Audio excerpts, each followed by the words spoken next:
Something that a lot of you haven't seen.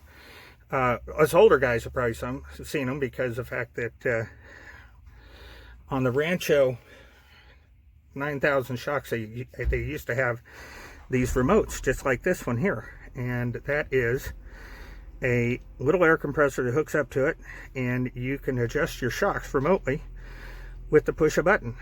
So pretty cool. Fortunately, they don't make that anymore. You can do this here. Hit that button there, and you hear the little compressor run, or I can bleed it off and drop it down, or I can